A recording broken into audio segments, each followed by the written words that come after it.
자, 오늘은 여러분들에게 계명 중에 첫째 되는 계명에 대해서 여러분들에게 말씀을 드리고자 합니다. 우리가 계명 중에 성경에서 나와 있는 계명 중에 첫째 되는 계명은 주 너의 하나님을 내 몸과 마음과 정성을 다하여 사랑하라. 둘째 되는 계명은 또한 이와 같은 것이니 내 이웃을 내 몸과 같이 사랑하라. 이 말씀을 우리가 다 알고 있습니다. 너무나 잘 알고 있죠. 마가복음을 중심으로 오늘 이 첫째 계명의 숨겨진 의미와 그 뜻을 여러분들에게 말씀을 드리고자 합니다. 너무나 중요한 말씀입니다. 너무나 잘 알기 때문에 너무나 쉽게 넘어가는 거고요. 너무나 무시할 수 있는 말씀입니다. 하나님 사랑은 당연한 거지. 내가 하나님을 사랑하니까 그래서 교회 가지, 그래서 기도하지, 그래서 매일 새벽 기도 가지, 이렇게 생각할 수 있는데 거기에 대한 내용보다 좀 더 깊은 곳으로 여러분들을 제가 인도해 드리고 싶습니다. 자, 오늘 말씀은요, 지금 여기를 보시면은 계명 중인데 수정하겠습니다. 계명 중에 첫째 되는 계명이라는 제목으로 여러분들에게 말씀을 드릴 건데요. 예수께서 대답하시기를, 들으라 오 이스라엘아, 모든 계명 중에 첫째는 우리 하나님은 한 분 주시라. 마가복음 12장 29절에서 37절 말씀입니다. 그러므로 너는 내 마음을 다하고 혼을 다하고 생각을 다하고 힘을 다하여 주 너의 하나님을 사랑하라. 이것이 첫째 계명이니라. 둘째는 이와 같으니 곧 내 이웃을 내 자신과 같이 사랑하라는 것이라. 이들보다 더 큰 다른 계명은 없느니라고 하시더라. 그 서기관이 주께 말씀드리기를, 선생님 옳소이다. 선생님은 진리를 말씀하셨나이다. 하나님은 한 분이시요 그분 외에 다른 이는 없나이다.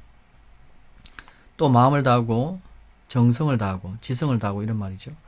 혼을 다하고 힘을 다하여 그분을 사랑하고 또 이웃을 내 자신과 같이 사랑하라는 것은 모든 번제와 희생제보다 더 크니이다 라고 하니, 예수께서 그가 지혜롭게 답변하시는 것을 보고 그에게 말씀하시기를, 내가 하나님의 나라에서 멀리 있지 아니하도다 라고 하시니라. 그 후에는 감히 묻는 자가 없더라.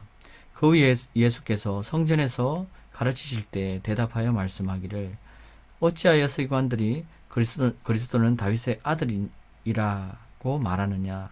다윗 자신도 성령에 의하여 말하기를, 주께서 내 주께 말씀하시기를, 내가 내 원수들을 내 발판으로 삼을 때까지 너는 나의 오른편에 앉아있으라고 하셨나이다 라고 하였느니라. 그러므로 다윗 자신도 그를 주라고 부르는데 어떻게 그가 다윗의 아들이 되겠느냐고 하시니, 많은 무리가 그가 하신 말씀을 기쁘게 듣더라. 자, 오늘 이 말씀은요, 왜 중요하냐면은 지금 한국 기독교의 근간이 되는 어떤 뿌리가 되는 말씀을 제가 터치를 하는 부분이라서 저도 너무나 조심스럽고 그렇기 때문에 여러분들에게 이 말씀을 드리는 것입니다. 귀 있는 자는 이 말씀을 이해할 것이고 깨달을 것입니다. 여러분 하나님 은혜가 이 말씀을 통해서 크게 열리는 놀라운 일들이 있기를 원합니다. 하나님의 지혜와 계시의 영이 너희에게 임하면 하나님을 아는 지식을 너희가 얻는다. 에베소서 1장 17절의 말씀처럼 하나님을 아는 것은 하나님의 지식과 하나님의 지혜와 계시의 영이 와야 된다라고 성경이 말하듯이, 지금 이 시간 이 말씀을 듣는 자들에게 하나님의 지혜와 계시의 영이 오기를 간절히 원합니다. 여러분 또 소망하시고 말씀을 이해하시면 좋을 것 같습니다. 자, 우리가요, 이 계명을 이야기할 때, 첫째 계명, 둘째 계명을 예수님이 오셔서 이야기할 때 그냥 우리는 내 몸과 마음과 정성과 뜻을 다해서 주 너의 하나님을 사랑하라 이야기만 하죠. 근데요, 지금 마가복음을 자세히 한번 봅시다. 어떻게 보면 마가복음이 조금 무시될 수 있는 복음서 중에 하나입니다. 마태복음이 좀 더 구체적으로 적혀 있고, 또 요한복음은 또 이렇게 창조에 대한 이야기부터 시작해서 좀 더 다른 색깔로 기록되어 있고, 또 누가는 의사로서 좀 더 디테일하게 기록되어 있고, 그렇다 보니까 마가복음이 조금 이렇게 넘어갈 수 있는 부분인데, 의외로 마가복음에 또 중요한 부분이 이렇게 말씀을 하고 있습니다. 모든 계명 중에 첫째는 주 우리 하나님을 한 분 주시라. 이것을 알아야 됩니다, 여러분. 주 우리 하나님이 한 분이심을 깨닫지 못하면은 세 분의 하나님을 섬기게 되어 있습니다. 지금 오늘날 우리 교회가 그렇게 가르치지 않나요? 세 분의 하나님을. 여러분 어떻게 생각하십니까? 성경은 분명히 주 우리 하나님은 한 분 주시라. 한 분이신 분이라. 그럼 예수도 주시고 하나님도 주시고 성령도 주시고 똑같은 분입니다. 정확하게 한 분이시다. 한 분 주시다. 다른 분이 없다. 그것을요, 이 서기관이 대답을 그렇게 합니다. 방금 우리가 보면요, 예수님의 대답을 보고 서기관이 옳습니다. 선생님은 진리를 말씀했습니다. 이 당시에 유대인들도 이 진리를 알았던 것이죠. 그것에 대해서 예수님이 아니다. 하나님은 세 분의 하나님이 있고 하나님이 그 세 분의 하나님은 각각 다른 분이다 라고 이야기하지 않았다는 거예요. 그렇게 이야기하지 않으시고 네가 옳게 대답했다 이렇게 이야기합니다. 그죠? 예수께서 그가 12장 34절에 그가 지혜롭게 답변하는 것을 보고 그에게 말씀하시기를 내가 하나님의 나라에서 멀리 있지 아니하도다. 자, 영생은 이것이니 요한복음 17장 3절에 하나님을 아는 것과 곧 그의 보내신 자 예수 그리스도를 아는 것이다 라고 성경은 이야기하고 있습니다. 그래서 영생은요, 이 영생의 열매, 영원히 사는 그 생명나무의 열매를 먹는 거는요, 예수님을 아는 것과 하나님을 아는 것과 관계되어 있습니다. 근데 그 예수와 그 하나님을 우리가 다른 예수, 다른 하나님으로 우리가 이해를 하면은 영생과 관계가 없다는 이야기입니다. 그래서 오늘 이 말씀이 너무너무 중요한 이야기다. 이야기를 다시 한번 여러분들에게 말씀을 드리고 싶고요. 자, 우리가 베드로의 고백을 봅시다. 베드로가 너는 나를 누구라 하느냐? 이렇게 물었을 때 주는 그리스도시요 살아계신 하나님의 아들이십니다 라고 고백했을 때 네가 옳게 대답했다. 네가 그 대답은 너 스스로 한 것이 아니라 하나님께서 너를 통해서 하신 것이다. 하나님이 하신 것이다. 이 말을 합니다. 그래서 음부의 권세가 너의 이 권세를 빼들지 못한다. 음부의 권세도 넘어뜨리지 못한다. 이 반석 위에 내가 교회를 세우겠다. 이 이야기를 하는 겁니다. 이 반석, 이 말씀에 대한 주와 그리스도에 대한 말씀, 아들 되심에 대한 말씀의 이해가 확실하게 되어 있지 않으면은 이 음부의 권세가 우리에게 날마다 와서 우리를 유혹하고 주는 어떤 분이야, 주는 이런 분이야 라고 다른 예수를 가리킵니다. 성경이. 그래서 우리가 주님을 볼 때 어떻게 봐야 된다? 주님은 이 베드로의 고백처럼 지금 오늘 방금 여러분들이 읽었던 이 서기관의 고백처럼 예수님의 말씀처럼 한 분 하나님이시다. 그리고 그분이 어떤 분이시다?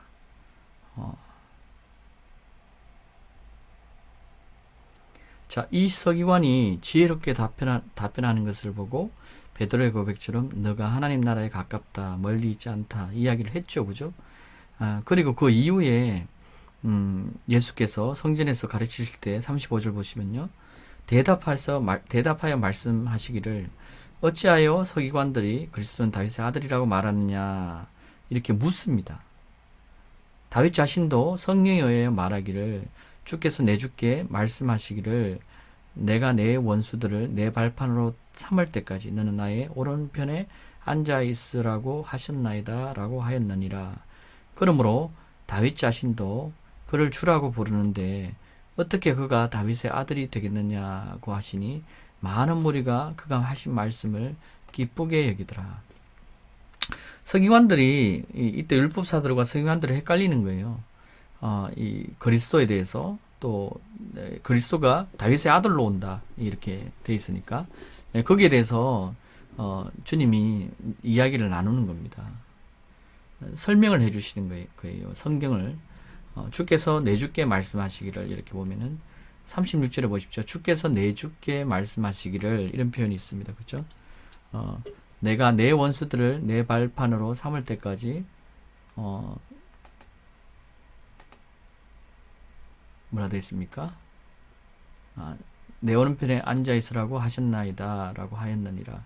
그러므로 다윗 자신도 그를 주라고 부르는데 어떻게 그가 다윗의 아들이 되겠느냐 이 말씀을 하시면서 이 다윗도 이 주님을 향해서 이 그리스도를 향해서 주라고 고백하는데 어찌 다윗의 아들이 되겠느냐 이놈들아 좀 깨달으라 이야기를 한 거예요. 서기관들에게. 자, 이 내용에 대해서 좀 이해가 안 되실 거예요. 좀 더 보충해서 여러분 제가 말씀을 드리면요. 사도행전 2장 25절에서 36절에 정확하게 나와 있습니다. 자, 보십시오. 이 성경은 우리가 억지로 풀고 해석하게 되면은 그것을 향해서 이단이라 하고 잘못됐다고 이야기하고 성경을 오해한다고 성경은 이야기합니다. 근데 성경은 성경을 가지고 말씀을 가지고 말씀으로 풀어야 됩니다. 그것이 옳은 해석이다. 제가 다시 한번 말씀드리고요. 사도행전 2장 25절에서 36절의 말씀에 보면은 자세하게 나와 있습니다. 다윗이 그에 관하여 말하기를 여기 보면은 이 그라는 게 누구냐면은 바로 예수에 대한 이야기입니다. 예수. 그에 대해서 말하기를 내가 주를 항상 내 앞에서 미리 배웠으니 이는 그분께서 내 오른편에 계시어 나로 요동치 못하게 하심이라.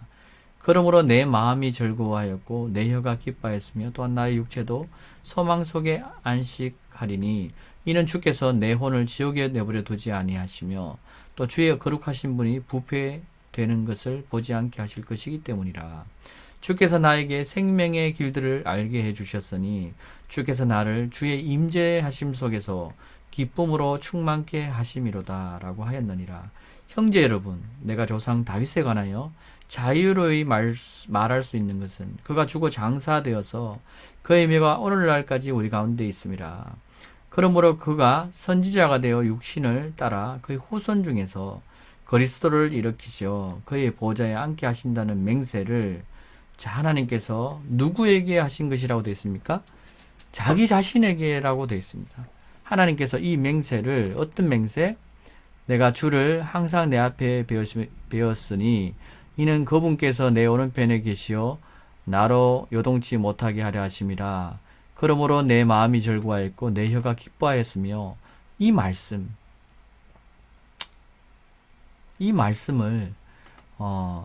이 선지자 입을 통해서 이사야 선지자 입을 통해서 이야기를 하는데요. 이 맹세를 누구에게 하신 것이다. 이 그리스도를 다시 일으키시고 그의 보좌에 앉게 하신다. 그의 보좌에 앉게 하신다. 정확하게. 보좌가 2개, 3개가 있는 것이 아니고 신약 성서에 보면요. 하나님의 보좌 우편에 예수 그리스도를 앉히셨다 이러는데 정확하게 그리스도를 일으켜서 그의 보좌입니다. 하나님의 보좌, 하나님의 보좌, 하나님 자신이기 때문에 하나님 자신이라는 것은 성경에 여러 가지 계속 증거를 하고 있지 않습니까? 요한복음 1장에 하나님 말씀이신 그분이 하나님이시더라. 그 말씀 안에 생명이 있고 그 생명은 사람들의 빛이더라. 그 빛이 사람들 속에 왔는데 어둠은 깨닫지 못하더라. 그래서 이 빛이 사람들 사이에 우리 육신 가운데 거하셨더라. 근데 이 하나님의 백성이 이 빛을 깨닫지 못하고 그를 십자가에 못 박는 것에 대해서 요한복음 1장에 분명히 이야기하고 있습니다. 말씀이신 그분이 바로 그리스도다.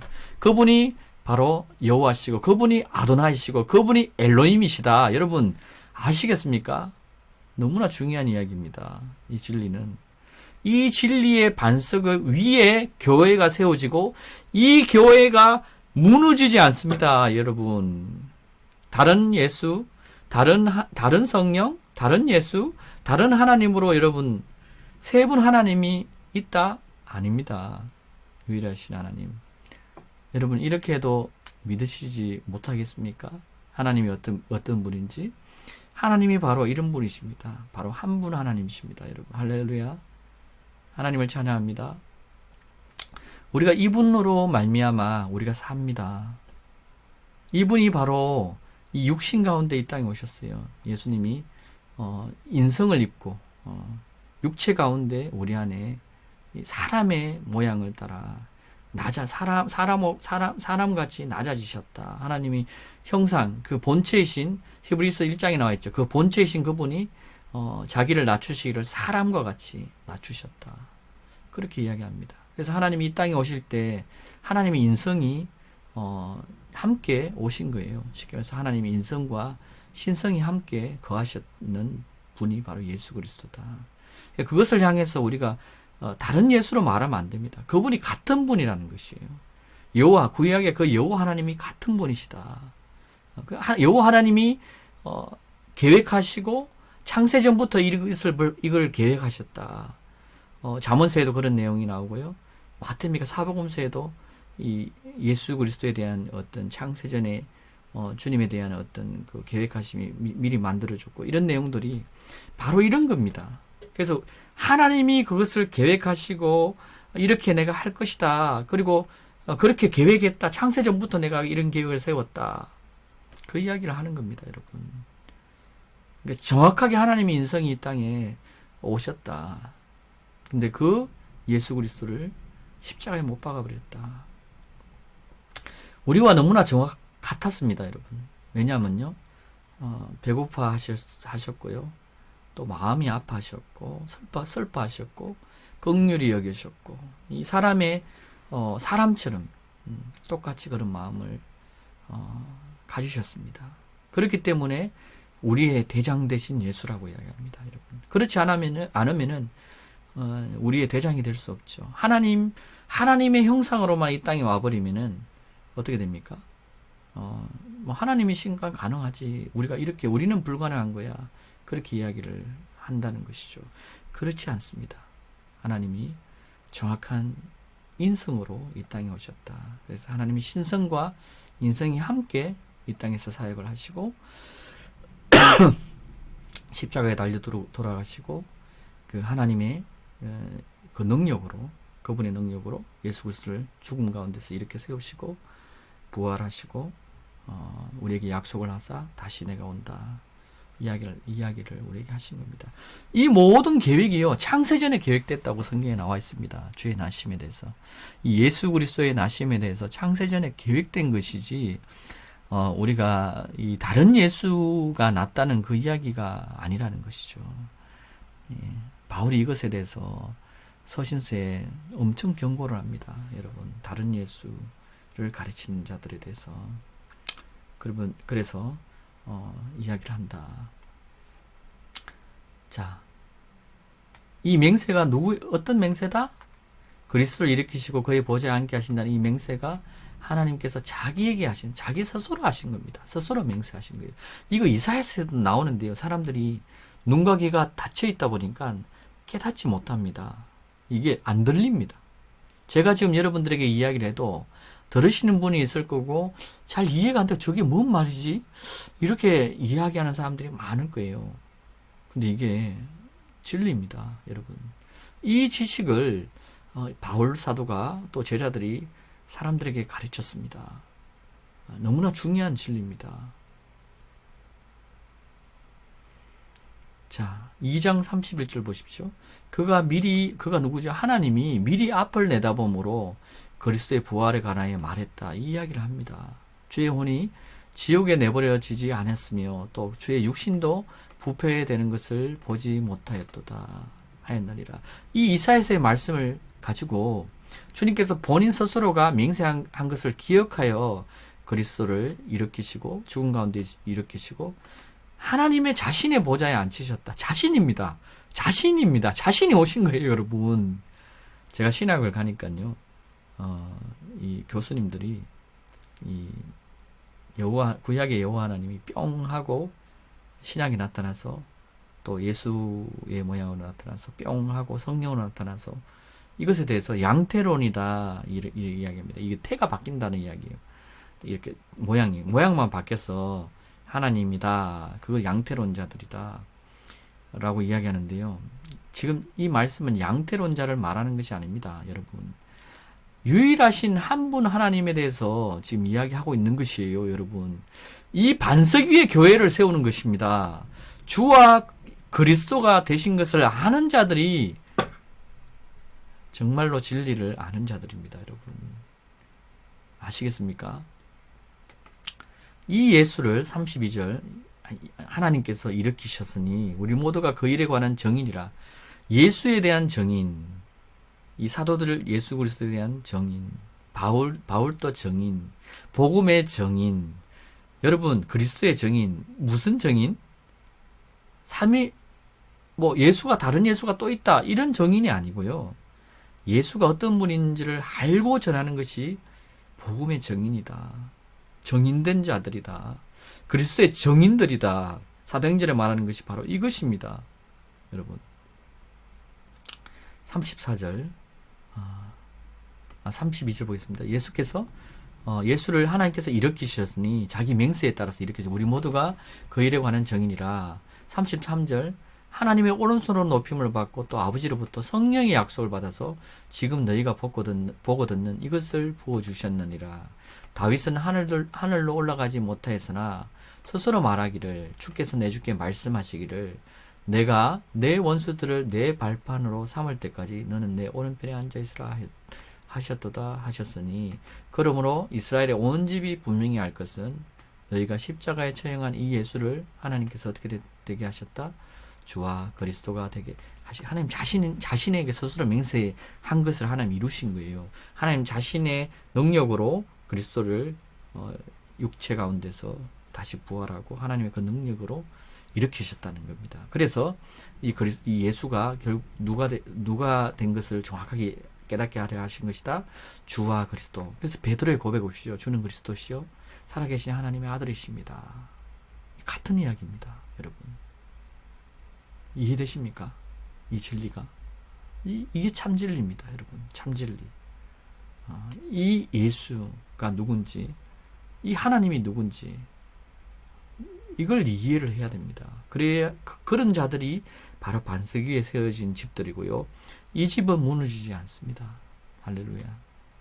여러분. 귀가 열리기를 예수 그리스도의 이름으로 축복합니다. 하나님 은혜가 여러분 머리 위에 임하길 축복합니다. 이보다 더 큰 계명이 없다. 첫째 계명은 주 우리 하나님은 한 분 주시다.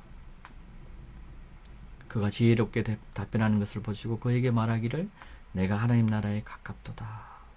베드로에게도 음부의 권세가 이 반석 위에 지은 집이 음부의 권세가 무너뜨리지 못한다. 여러분 똑같은 이야기입니다. 우리가 주님이 누군지를 정확하게 할 때 영생이 우리 안에 있습니다. 영생은 이것이니 하나님 유일하신 하나님을 아는 것과 그의 보내신 자 예수 그리스도를 아는 것이다. 여러분. 근데 문제는 이 예수를 유대인들이 하나님의 백성인 그들이 십자가에 못 박아 죽입니다. 여러분. 근데요. 오늘날 많은 그리스도인들이 똑같은 일을 하고 있습니다. 그리고 앞으로 다가오는 그 환난은요. 누가 우리를 환난 가운데 빠뜨리냐 하면은 예수 그리스도를 믿는 자들이 우리를 환난 속에 집어넣습니다.